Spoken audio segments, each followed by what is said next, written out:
Welcome back, everybody, to Real Estate Junkies Coast to Coast. I'm your co-host on the West Coast, Rusty Ham. On the East Coast, Rick. Rick, say hi. Hey everyone, I'm Rick Abbiati from New Hampshire.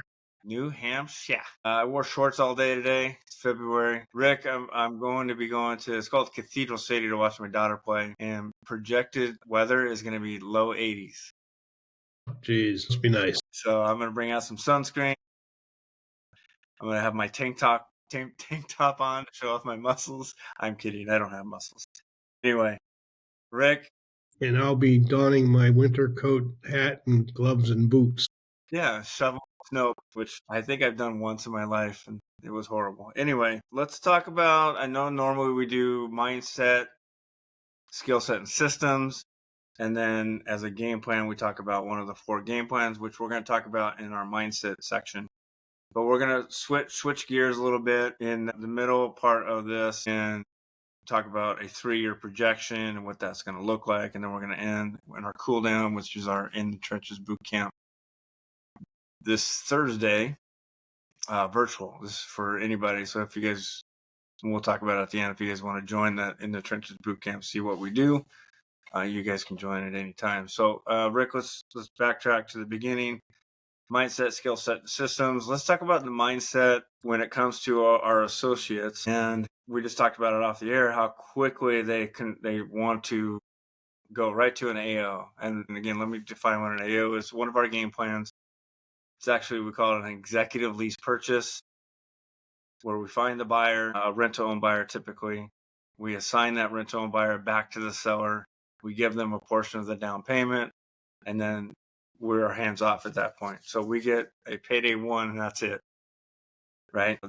We call it an executive lease purchase because then the seller gets all the benefits that we normally would get in a lease purchase, which is a payday 1, rent cash flow, principal pay down, and the premium on the home.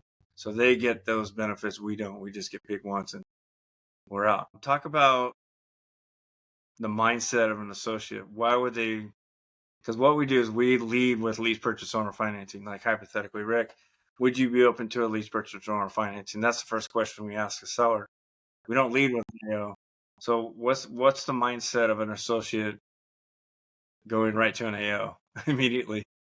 Well, one of the advantages of an AO is that it's a quicker payday. It's a payday 1, and you don't have a payday 2 or payday 3 with that. So that's the drawback of it. But on the flip side of it, it's the agreement, the sign out agreement is just nothing more than an agreement saying it gives us the right to, or the authority to market the property. It's not like a purchase and sales agreement that is a binding contract. So therefore, what tends to happen is the seller can back out for whatever reason. So they tend to fall apart.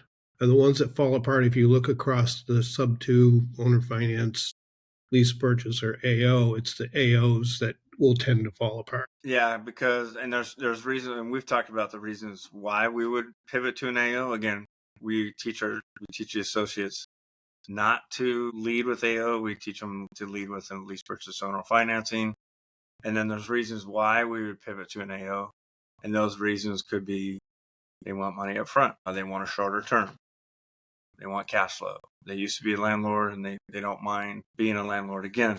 Again, you're not going to be a landlord because we're finding buyers, but it is a quick hit, right? You're in, you're out. You don't have to deal with the house anymore. You get your money and you run. We typically don't run. We tell the seller we're behind you. If you need any help, we're going to be right there with you. We don't cut ties, right? And say, see you later, seller. We don't. We want to continue that relationship. But it is only a payday 1, right? So, and again, in our community, we talk about 3 paydays, which is the non-refundable down payment we get from the tenant buyer, the cash flow that we get from them, the difference between what we get from the tenant buyer and what we set to give to the seller. If there's a mortgage on it, we get the principal pay down through the term. And then we also get it, we sell it to the tenant buyer as a premium. So that's another way we get paid, is the payday 3 is when they close on it. We don't get those benefits, right, if we go in AO. Right. And I think as far as an AO, one of the other reasons that people may tend to pivot to an AO almost immediately is on a house that is our property that is in the $1 million range, because there's always the fear of being stuck with the monthly payment should the buyer default. But once you've been around for a while, you realize that the down payment, when a buyer comes in, and let's say it's a $2 million property, they're putting 10% down, they're going to have 200,000 down. Well, that covers you any monthly payments for quite some time if the buyer defaults. Yeah, there is that fear, right? That was my fear when I first started. I'm in Southern California where the average house price is probably $600K, and I was fearful of talking to $1 million homes. What I come to find out is they're easier to talk to. They're familiar with creative financing, and it's an easier conversation, right? I wasn't afraid anymore because I knew that I was going to get 10% because of jumbo loan limits.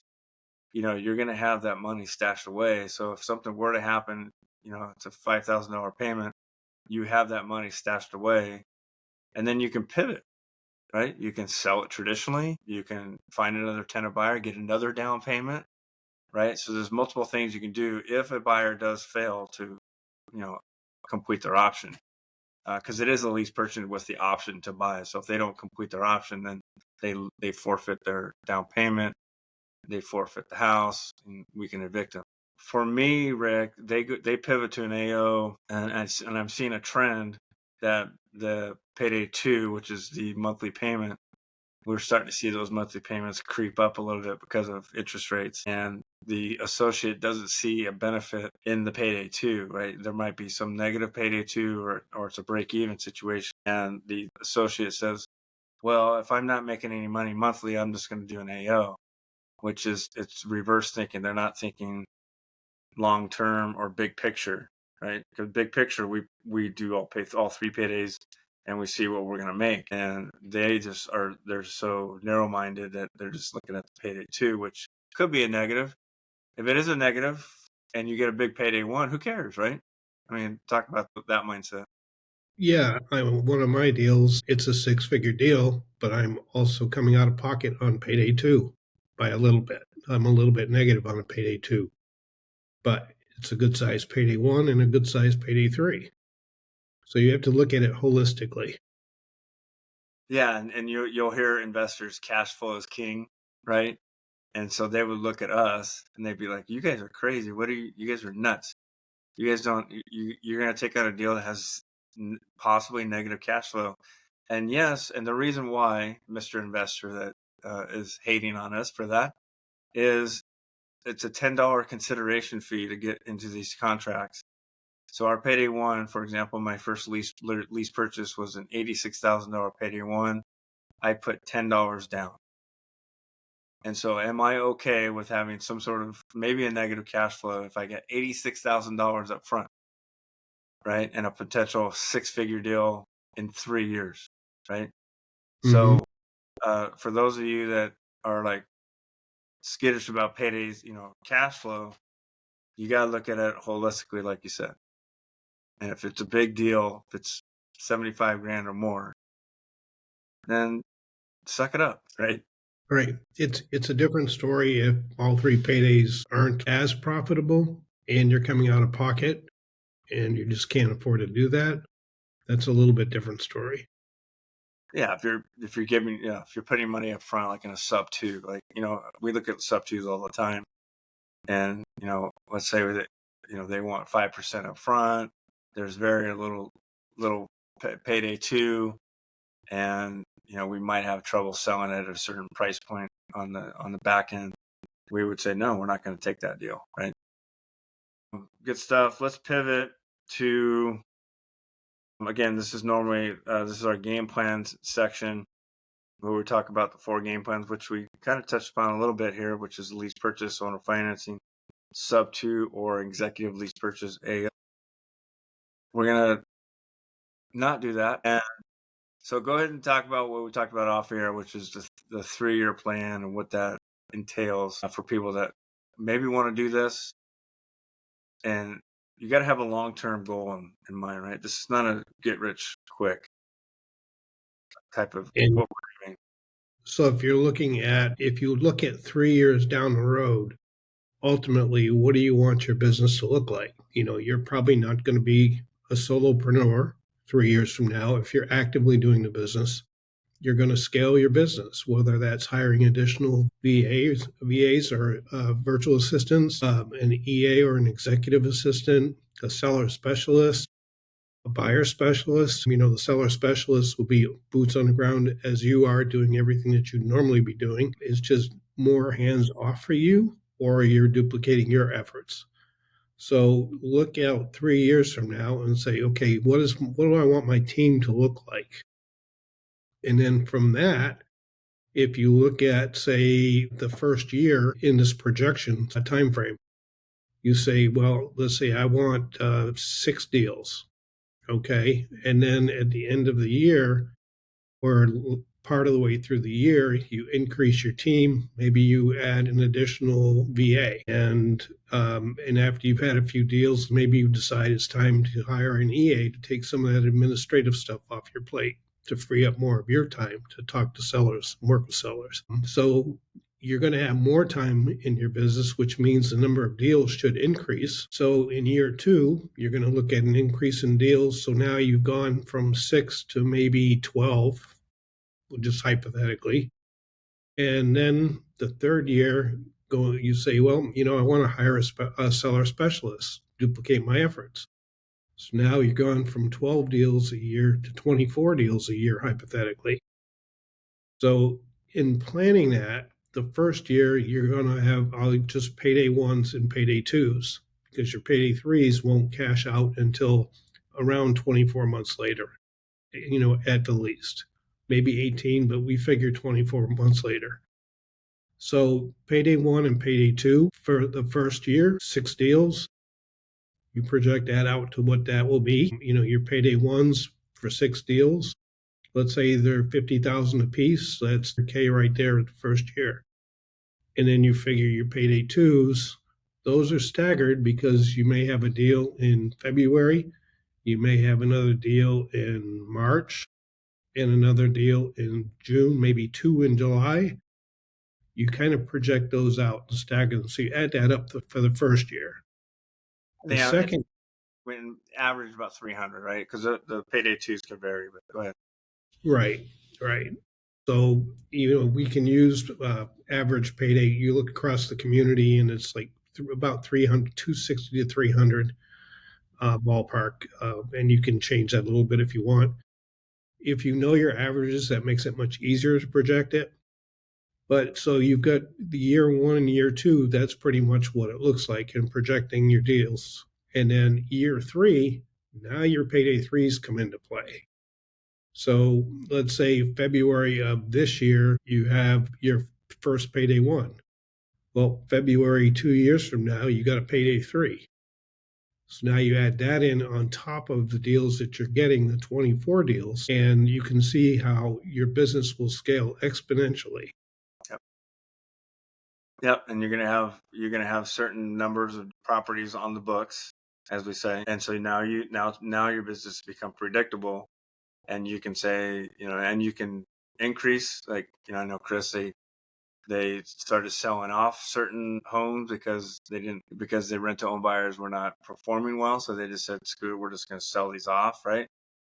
So there's a lot of flexibility, and once you start getting a bunch of houses in the books, right, where you're not in the first year, you're scrapping to get that, those the 3 the 4 deals, and you're scrapping to get those tenant buyers and get those payday ones. Year 3, and once you have multiple houses in the books, or like Chris would say on the whiteboard, then now your business becomes predictable, right? And then you can say, now you have this well-oiled machine. Let's describe, because you have an EA, you don't have a seller specialist yet, I don't think, right? No, You no. have an EA. Describe their responsibilities and what that looks like.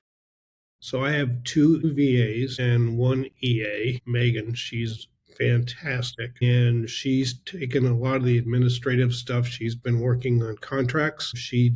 I've trained her pretty much in dealing with all the buyer stuff. Granted, I'll be the one to do the buyers meetings and the buyers signings, but She goes through all those calls that you get, inquiries. She deals with all of those. She knows the properties and what, all of the processes are. So she does that, takes that all off my plate. And she'll handle social media for me, handles my email, which I struggled giving that up and putting that in somebody else's hands.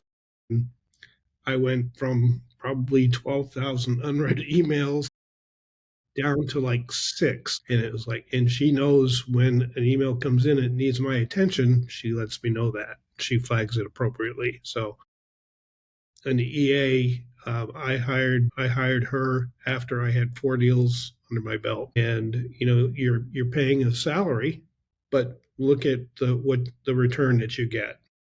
You've freed up so much more of your time. Yeah, I mean, when you talk about the tenant buyers and having those having those phone calls answered, right? Because about 80% are just looking to rent. They don't see the description where it says rent to own. They just say rent, and so they're calling, and so you're weeding those people out. And for that to get off your plate, so you can focus on what's real important, which is the money producing activities, right? That's huge, right? That's a huge thing to get lifted off your plate. She also communicates with the sellers to set up the property viewings for potential buyers. So Oh yeah, yeah, that's good. it definitely takes a lot off my plate and allows me to focus on working with sellers. Yeah, and then you talked about seller specialists and duplicating what you would do. So seller specialists, my understanding is that they're going to make the initial calls, they're going to make the follow-up calls, they're going to make the appointments, they're going to go on the appointments, and then all you're basically doing after the appointment is writing up the offer and sending out the contracts. Is that accurate? That's what my understanding is, and I'll get to that point. But, Okay. when you have a team like that, if you want to go on vacation for 30 days or whatever, the business will run and you just have your meetings with the team periodically. So you're not as in the business as you normally would be, but then your efforts are duplicated once you come back. So Yeah, that's the point where you want to get is you need to be you want to be able to leave, right? Where you have the opportunity, right? This is what everyone's I don't want to say that everyone's dream, but the dream is to, like you said, leave. Let's say I want to go to Costa Rica for 30 days and the business is still in the US, still, producing leads. You have a seller specialist going on appointments. You have an EA setting those appointments up. You have an EA answering emails, phone calls, and you're sitting there drinking a Mai Tai on the beach of Costa Rica, right? the other thing is when I had done it and projected mine out, it went well into the $1 million for annual revenue, which just blew my mind. Yeah, because we have a lot of people have a scarcity mindset, right? They're you and I were both government employees at some point, right? And we're capped, and Yeah, it almost we're almost it's almost embedded in us as far as having a scarcity mindset that you're only going to make X amount per year, and that's it, right? There's no opportunity for us to dream big and say, I want to, if I had unlimited amount of money, I could do this, right? When we were working, we didn't have that mindset. We weren't thinking unlimited amount of money. What you're describing, and because of the way we structure our deals, where we don't use banks, we don't use our own money, right? The money is infinite and it's plentiful if we do it right. And you got to do it right, right? There's a path, right? Because if you try to cut corners and you try to do things on your own, and Rick, you would agree with me, you're not doing this alone. You seek out advice from others, right. specifically critics, other people, I right? remember I remember Chris told me, Rick, you need to hire an EA.